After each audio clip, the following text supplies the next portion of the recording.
अस्सलामुअलैकुम बिस्मिल्लाहिर्रहमानिर्रहीम। हम ग्राफ ऑफ इम्प्लिसिट फंक्शन पढ़ रहे थे। इम्प्लिसिट फंक्शन में हमने सबसे पहला जो किया था ग्राफ ऑफ सर्कल किया था। कल मैं एक बात बताना भूल गई थी। हमारे पास एक किसी की इक्वेशन है x square plus y square is equal to a square. तो ये जो इक्वेशन होती है या इसका जो ग्राफ होता है वो सिमेट्रिक होता है। यानी कि अगर हम एक्स वाई को रिप्लेस कर दें माइनस एक्स वाई से या x माइनस वाई से या माइनस एक्स माइनस वाई से, तो ये जो इक्वेशन होगी ये चेंज नहीं होगी। और हम लोगों ने इसका ग्राफ ड्रॉ करके भी देखा था। जैसे अब यहाँ पे x y अगर मैं दोनों पॉजिटिव रख दूँ, यहाँ पे 1 और 3 को हम देखते हैं। 1 और 3 रख रहे हैं, 1 स्क्वायर रूट ऑफ 3 देके फिर इसको मैंने x को चेंज कर दिया, -1 स्क्वायर रूट ऑफ 3 ले लिया। यहाँ पे स्क्वायर रूट ऑफ 3 को माइनस कर दिया, सॉरी ये पॉइंट है। 1 हमने पॉजिटिव लिया, माइनस स्क्वायर रूट ऑफ 3 कर दिया, -1 माइनस स्क्वायर रूट ऑफ 3। यानी यहाँ दोनों पॉजिटिव है, यहाँ x नेगेटिव है, यहाँ y नेगेटिव है, यहाँ दोनों नेगेटिव है। तो अब यहाँ से क्या होगा, इसकी इक्वेशन पे कोई फ़र्क नहीं पड़ेगा। और इसके ग्राफ को भी अगर हम देखेंगे तो ये जिस जगह पे पॉइंट आ रहे हैं वो दोनों हमारे पास सेम आ रहे होंगे। तो सिमेट्रिक किसको कहते हैं हम लोग? अगर जैसे अब ये हमारे पास सर्कल का ग्राफ बना हुआ है, अगर मैं इसको दो पार्ट्स में ब्रेक कर दूं तो जो लेफ़्ट साइड पे हमारे पास शेप आ रही होगी और जो राइट साइड पे शेप आ रही होगी वो सेम होगी। या जैसे मैंने कल आप लोगों को सेमी सर्कल भी बताया था, यहाँ पे सेमी सर्कल सपोज ये है और ये वाला है। तो अगर मैं इस लाइन से इस सर्कल को दो पार्ट्स में डिवाइड कर दूँ या इससे डिवाइड कर दूँ, तो जो हमारे पास अगर मैं इस लाइन से डिवाइड कर रही हूँ तो लेफ़्ट और राइट साइड पे सेम ही शेप होगी। और अगर एक्स एक्सिस वाली लाइन से मैं इसको ब्रेक करूँगी तो ऊपर और नीचे वाली शेप सेम होगी। तो अगर इस तरह की फिगर हमारे पास हो तो हम उसको क्या कहते हैं? सिमेट्रिक कहते हैं। अब यहाँ पे हर शेप ऐसे नहीं होती। जैसे अब सर्कल है वो हमारे पास सिमेट्रिक है। अब सपोज मैं पैराबोला ड्रॉ करती हूँ, ये है।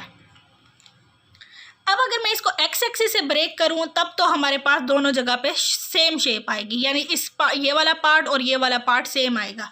लेकिन जब मैं वाई से यानी इसको वर्टिकल लाइन से वो करूंगी तब हमारे पास क्या होगा, ये सेम नहीं आ रही। यहाँ वाली शेप डिफरेंट है, यहाँ वाली शेप डिफरेंट है। तो हमारे पास जो सर्कल होता है और इलिप्स होता है वो हमारे पास सिमेट्रिक होते हैं। अब इसी तरह से अब हमने नेक्स्ट जो पढ़ना है, हमने इलिप्स को पढ़ना है। इलिप्स की इक्वेशन होती है x square over a square y square over b square is equal to 1। तो ये वाला जो इक्वेशन है ये भी हमारे पास इम्प्लिसिट इक्वेशन है, क्योंकि इसमें एक्स और वाई हम इजीली सेपरेट नहीं कर सकते इसको। अब इसमें हम जो एग्जांपल पढ़ेंगे वो हमारे पास है एक्स स्क्वायर ओवर ए 2 स्क्वायर वाई स्क्वायर ओवर 3 का स्क्वायर इज इक्वल टू 1। हम इसको यूँ ले रहे हैं, यानी कि ये हमारे पास जो इक्वेशन है x square over 4 y square over 9 is equal to 1। अगर हम इसका एलसीएम ले लें तो हमारे पास 36 आएगा। तो 9x square 4y square is equal to 36। इसको हम ऐसे भी लिख सकते हैं। अब ये इक्वेशन भी हमारे पास जो है वो सिमेट्रिक है, क्योंकि हम एक्स वाई जो ले रहे हैं, क्योंकि हमारे पास जो इलिप्स का ग्राफ होता है वो इस शेप का बनता है, ओवल शेप का होता है। तो अब चाहे मैं इसको एक्स एक्सिस से ब्रेक करूं या वाई एक्सिस से ब्रेक करूं, हमारे पास दोनों साइड पे जो सेम शक्ल बनेगी, शेप बनेगी। इससे अगर इस लाइन से मैं कर रही हूं तो इसके ऊपर नीचे दोनों शेप सेम होंगी, और अगर मैं इस लाइन से करूंगी इसके लेफ़्ट और राइट साइड पे हमारे पास सेम शेप बनेगी। तो इस तरह के जो फिगर होती है, जो एक वेरिएबल अगर इसको हम कट करें दोनों साइड पर सेम फिगर बन रही हो, उसको हम सिमेट्रिक कहते हैं। तो अगर हम ग्राफिकली तो हम इस तरह से देखेंगे कि सेम शेप होनी चाहिए। अगर हम इसको इक्वेशन के लिहाज से देखेंगे तो हम क्या देखेंगे, अगर हम एक्स वाई को रिप्लेस कर दें माइनस एक्स वाई से या माइनस एक्स माइनस वाई से या एक्स माइनस वाई से, तब इक्वेशन पे चेंज नहीं होगा। कोई इक्वेशन में चेंज ना आए तो वो सिमेट्रिक होता है अलोंग एक्स एक्सिस और वाई एक्सिस। अगर हम एक्स को रिप्लेस करें माइनस एक्स से, इक्वेशन में कोई चेंज ना हो तो इक्वेशन सिमेट्रिक होती है with respect to y axis. और अगर हम वाई को रिप्लेस करें माइनस वाई से, इक्वेशन में कोई चेंज ना आए तो इक्वेशन सिमेट्रिक होती है with respect to x axis. यानी अगर हम एक्स को रिप्लेस करें तो और चेंज नहीं आ रहा तो इक्वेशन सिमेट्रिक होगी with respect to y axis. और अगर हम वाई को रिप्लेस कर रहे हैं माइनस वाई से और इक्वेशन में कोई चेंज नहीं आ रहा तो वो इक्वेशन सिमेट्रिक होगी with respect to x axis. तो ये जो है वो दोनों से ही सिमेट्रिक है। सिमेट्रिक के लिए आप लोगों ने ये देखना होता है कि हमारे पास अगर उस चीज़ का स्क्वायर हो तब वो होता है। जैसे अब मैं x को रिप्लेस करूँगी -x से, तो यहाँ पे x का स्क्वायर होगा तभी कोई चेंज नहीं आएगा, तो वो इक्वेशन सिमेट्रिक होगी with respect to y axis. तो आप लोगों ने इस तरह से चेक करना है। अब यहाँ पे हमने ग्राफ किसका बनाना है, इसका बनाना है। अब हम यहाँ पे ले लेते हैं, अगर मैं इस इक्वेशन में, या इसको भी अगर हम देख लें, अगर मैं यहाँ पे y की वैल्यू 0 पुट कर दूँ, y हमारे पास 0 हो जाएगा, ये सारी टर्म 0 हो जाएगी, तो x स्क्वायर हमारे पास आ जाएगा 4 के इक्वल। 2 का स्क्वायर हो जाएगा 4, तो ये आ जाएगा, तो x हमारे पास आ जाएगा +-2। अब इसी तरह हम इसी इक्वेशन में x 0 पुट करेंगे, तो x 0, ये सारी टर्म 0 हो जाएगी, y स्क्वायर हमारे पास 9 के इक्वल आएगा, और y की वैल्यू हमारे पास +-3 आएगी। तो हमने क्या करना है, ये हमारे पास होता है जब हम y को 0 पुट करते हैं तो x इंटरसेप्ट आते हैं, और जब हम x को 0 पुट करते हैं तो y इंटरसेप्ट आते हैं। इंटरसेप्ट वो पॉइंट होता है जहाँ पे graph of a function intersect करता है x एक्सिस को या y एक्सिस को। x इंटरसेप्ट वो पॉइंट होता है जहाँ पे ग्राफ x एक्सिस को इंटरसेक्ट करेगा, y इंटरसेप्ट वो पॉइंट होते हैं जहाँ पे वो y एक्सिस को इंटरसेक्ट करेंगे। और ये हम निकालते कैसे, x इंटरसेप्ट निकालना है तो y को 0 पुट करेंगे, y इंटरसेप्ट निकालना है तो x को 0 पुट करेंगे। तो हमारे पास जो ग्राफ होगा वो x की वैल्यू हम -2 से 2 तक ले सकते हैं, और y की वैल्यू -3 से +3 तक ले सकते हैं। अब हम इन्हीं पॉइंट्स पे ग्राफ बनाते हैं, x और y की वैल्यू ले लेते हैं। x जब हमारे पास 0 होगा तो y हमारे पास क्या आया है, x 0 आया, तो y हमारे पास ±√3 आया। और जब x की वैल्यू 1 आई है तो ये आप लोग इस तरह से निकाल सकते हैं। यहाँ हमारे पास है 9x² + 4y² = 36। तो यहाँ से हमारे पास y की वैल्यू हमने निकालनी है, तो y² हमारे पास आ जाएगा 36 - 9x², ये आ जाएगा, और y² हमारे पास आ जाएगा 1/4 36 - 9x², और y आ जाएगा +-1/2 √36 - 9x², यूँ आ रहा है।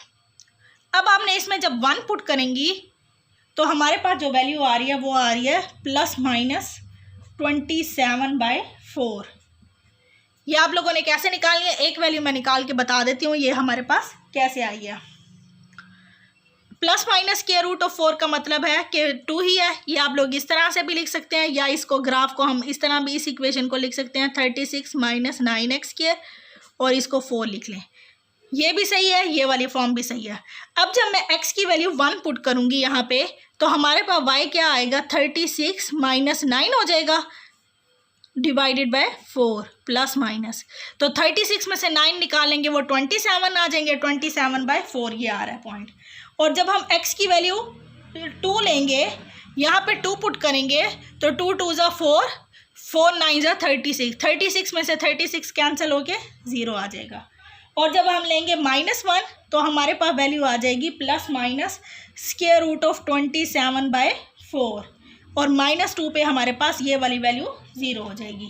ये हमने पॉइंट्स लेने हैं जिस पे हमने ग्राफ को ड्रॉ करना है, यानी हमने x की वैल्यू ली हुई है -2 से लेकर 2 तक। अब हम यहाँ पे वैल्यू निकाल लेते हैं।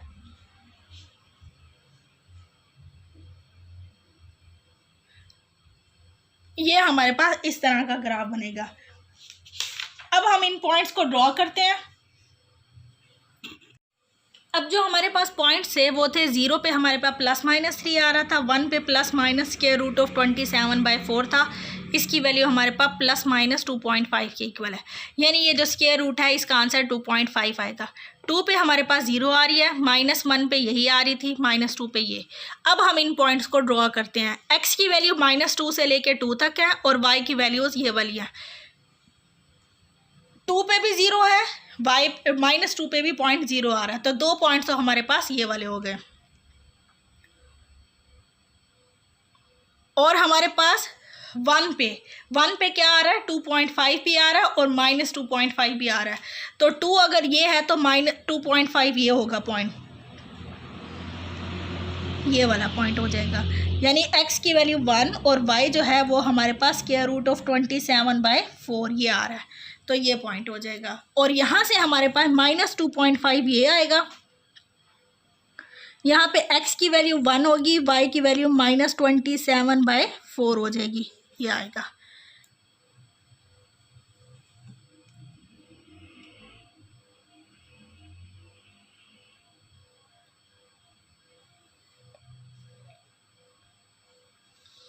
इसी तरह से अब हमने यहाँ वाले पॉइंट्स को भी ड्रॉ करना है।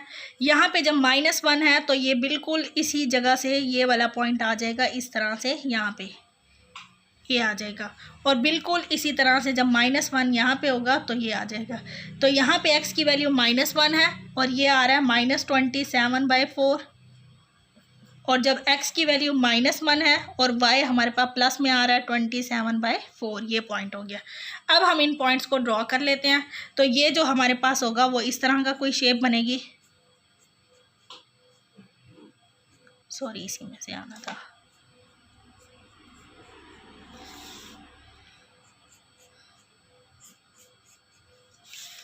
थोड़ा सा मुझसे ख़राब हो गया। ओवल शेप बनेगी इसकी, यूँ बनेगी। थोड़ा सा मुझसे शेप ख़राब हो गई है, लेकिन आप लोग बनाएंगे तो आप लोगों की इंशाल्लाह सही बनेगी। तो ये इस तरह से हमारे पास ओवल शेप बनेगी। और ये भी हमारे पास जो होता है ये सिमेट्रिक होता है, लेकिन फंक्शन का ग्राफ नहीं है, क्योंकि एक वर्टिकल लाइन जो है वो इसको 2 पॉइंट पे इंटरसेक्ट करेगी।